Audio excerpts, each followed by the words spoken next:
Fala pessoal, boa tarde, Êxodo capítulo 30 hoje, 38 versículos aqui pra gente conversar um pouquinho, e o tema central é um tema muito bacana, né, que eu e você precisamos aplicar todo dia, que é a oração, né, quando a gente acorda, no trabalho, de tarde, de noite, né, em alguma situação específica, você sabe que a oração é aquele caminho que você vai conversar com o Senhor, né, através do nosso único mediador, que é Jesus Cristo, não há outro, tá? Então não inventa mais nada aí, somente o Senhor Jesus, que é aquele mediador entre Deus e os homens, né? Então a gente vai conversar um pouquinho sobre isso, mas aí você vai falar assim, mas Caio, nesse capítulo aqui Jesus não tinha aparecido ainda, né? Isso aqui tá falando de outra coisa, como assim oração? Já vou explicar para você, é aquela simbologia do incenso, tá? Então é o incenso que sobe até o Senhor, né? Como um cheiro agradável, e realmente ele recebe isso como uma oração, né? Que nós entendemos hoje em dia dessa forma. Naquela situação aqui do capítulo, era como uma forma, né? De realmente expiar os seus pecados, né? Mas também uma forma total e diária de se relacionar com o Senhor, tá bom? Então a gente vai conversar um pouquinho. Não vou conseguir passar tudo para você, mas de novo, caça informação aí, tá? Vai atrás de palavras, de sermões, pregações, para você aprender mais sobre isso aqui, tá bom? O capítulo 29, ele já foi maravilhoso, né? Eu aprendi muita coisa interessante, espero que você também. E agora vamos pro 30, tá bom? Então vamos lá. O primeiro ponto aqui é sobre o altar do incenso, né? Que é do versículo 1 até o versículo 10, né? Esse altar do incenso, na verdade, né, já está escrito ali no versículo 1, Deus explicando. E farás um altar para queimar o incenso, né? E ele vai dar as medidas e tudo mais, né? E eu já quero deixar para você aqui um spoiler lá de Apocalipse, se você não sabe, né? O versículo 2 aqui diz assim, ó: o seu comprimento será de um côvado, e a sua largura de um côvado será quadrado. Se você for vendo algumas outras peças, né, algumas outras partes que o Senhor vai montando aqui, você vai entendendo, né, que Deus ele gosta de uma simetria. Né? Então Deus gosta de uma parte simétrica. E se você for lá no livro de Apocalipse, né, no capítulo 21, que vai falar sobre o nosso novo lar, né? Um dia eu e você estaremos com o Senhor lá nos céus, né? Na Nova Jerusalém. Então, se você quiser abrir lá, olha só, Apocalipse 21, no versículo 16, olha só, né?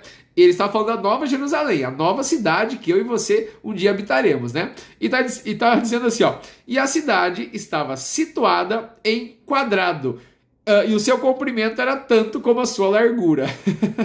Então, olha só, e você continua lendo. E mediu a cidade com a cana até 12.000 estádios, e o seu comprimento, largura e altura eram iguais. Então, Deus gosta de uma simetria. Então, se você é daquelas pessoas que realmente você gosta das coisas alinhadas, simétricas, assim, você já sabe para quem você puxou.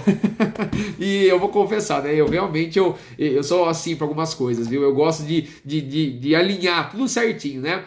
Tá tanto para a esquerda, vai um pouquinho para a direita, da mesma forma, né? Eu quero ver se tá equilibrado. Então, assim, né? Não sei você, eu sou assim também, né? Acho que eu sei para quem eu puxei. Né? Mas é interessante isso, pessoal, tá bom? Então é só uma curiosidade para você aí, mas fica à vontade para você pesquisar mais sobre a Nova Jerusalém também, tá bom?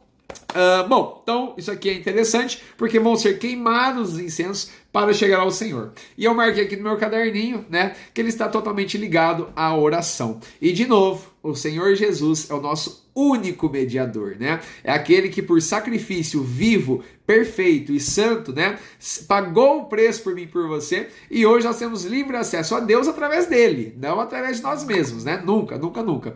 Eu e você precisamos, né, buscar ao Senhor através da oração, e Jesus, ele é o nosso intercessor, é o nosso mediador, tá bom? Então aprenda isso daí, tá? Bom, mas um outro ponto interessante aqui também é a questão do cuidado com a forma como você ora, né? Isso aqui é muito interessante porque às vezes a oração não é uma repetição de palavras, né? Não é algo robótico e também não é algo programado, né? A oração ela tem que ser espontânea, ela tem que ser livre, né? Mas a gente tem que tomar um cuidado com isso, porque às vezes a gente vai realizando uma oração diária e parece que ela se torna uma obrigação. E não é assim, pessoal, né? A gente não gosta de ser obrigado a nada, né? E principalmente com o nosso Deus, que a gente deve honra, né, amor, a gente deve a nossa vida a Ele. Poxa vida, né, é um prazer, é uma alegria a gente dobrar os nossos joelhos, né, falar com Ele, né, agradecer pelo nosso dia. Se nós estamos passando por alguma dificuldade, buscá-lo em oração. Então, assim, né, a gente tem que ter honra, respeito, né, da forma como a gente está, da forma como a gente vai buscá-lo, né. Então a gente tem que entender isso, né, não podemos orar de qualquer forma, com qualquer tipo de palavras, pensamento, né. Você não manda nada, você não determina nada, né, tudo vem da boa mão de Deus, né. Seja feita a tua vontade, né, a vontade de Deus que vai ser realizada, né. A oração é o caminho para a gente buscá-lo, para Ele nos guiar. Olha, é assim que faz, é assim que funciona, é assim que vai ser, né? Faça isso, faça aquilo. Deus vai nos guiando através da oração, né? Isso é fundamental. Orar, a oração de um justo pode muito seus efeitos, né? Por quê? Os efeitos da oração? Não, é os efeitos do que o Senhor realiza através da nossa busca, através da oração, né? Nós buscamos a Deus, Ele nos ouve, né? E de acordo com a sua vontade, Ele vai aplicar.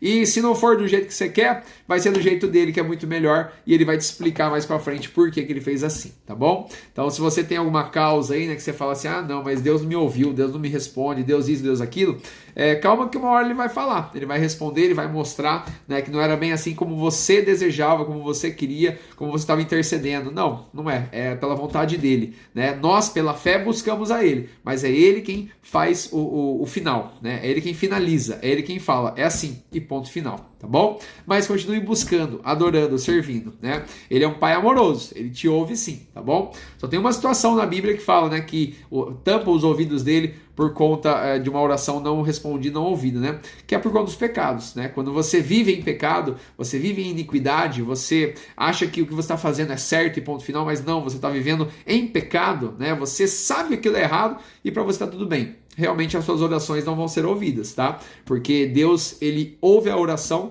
de um coração contrito, um coração que o busca verdadeiramente. Então é assim que funciona, toma cuidado com isso aí, tá bom? E aí os próximos pontos, né? Olha, o tempo já passou, tenho 3 minutinhos, né? Vai falar também sobre o resgate da alma, né? Então, os homens ali, né? Acima de 20 anos, né? Se eu não me engano, aqui no versículo 14, né? Fala que de 20 anos para cima, homens não, homens que eu digo pessoas, né? Acima de 20 anos, né? Darão essa oferta ao Senhor, né? Que é o resgate pela sua alma, né? Mas por que isso, né? Porque esse dinheiro vai ser utilizado para a manutenção do tabernáculo, né? Então olha que interessante isso, né? O dinheiro que eles estão pegando ali não é para simplesmente ser queimado e sumiu e não. Eles vão utilizar para manutenção do tabernáculo entre eles mesmos, né? Então é uma forma ali, né, de organização. E Deus ele deixa muito claro que o rico não vai aumentar o seu dinheiro e o pobre não vai diminuir, não. Vai ser a mesma quantidade, né? Por conta disso, para fazer expiação pelas vossas almas. Ninguém vai ser prejudicado, né? Deus não criou um sistema capitalista naquela época. Ele criou um sistema teocrático, né? Ou seja, totalmente voltado para a forma como ele organiza, né? E justo, ponto final, né? Não tem nem que falar que Deus ele se importa com todos, ele está guiando todos, ele já está entregando o maná, ele já está poupando as roupas deles, né? Ele está guiando o povo até a terra prometida. Então Deus está fazendo tudo certinho, né? É o povo que mais para frente que vai acontecer umas situações aí que você vai saber, tá bom? E os últimos 2 pontos para a gente finalizar, né? A questão do azeite da santa unção e do incenso santo, tá, pessoal? Tanto um como o outro era utilizado pelos sacerdotes, né? E pelo sumo sacerdote também, no caso Arão, né? Onde Moisés vai acabar ungindo eles com esse azeite, né?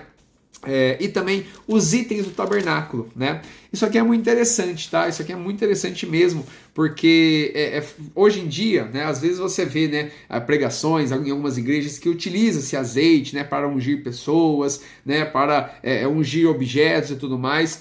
Só toma cuidado com isso, tá? Porque hoje em dia isso aí é tudo simbólico, mas isso não tem nenhum poder não, tá? O nosso poder total, ele vem do Senhor Jesus, ele vem do nosso Deus, né? Através do nosso coração, que ele nos deu o Espírito Santo, né, que habita em nós. Essa é a forma do azeite, né? O azeite que está no nosso coração é o Espírito Santo. Então não precisamos, né, consagrar um objeto, consagrar algo com azeite, com óleo. O que é utilizado aqui e lá em Tiago também, né, para cura de enfermos, né, é para realmente essa questão terapêutica, né? E aqui, né, no Antigo Testamento, antes da vinda do Senhor Jesus, era palavra de Deus, então tinha que ser feito, né, como essa representação. Era uma sombra do Espírito Santo, tá bom? Então toma cuidado com isso, tá? Essa história de ficar ungindo aí essas coisas.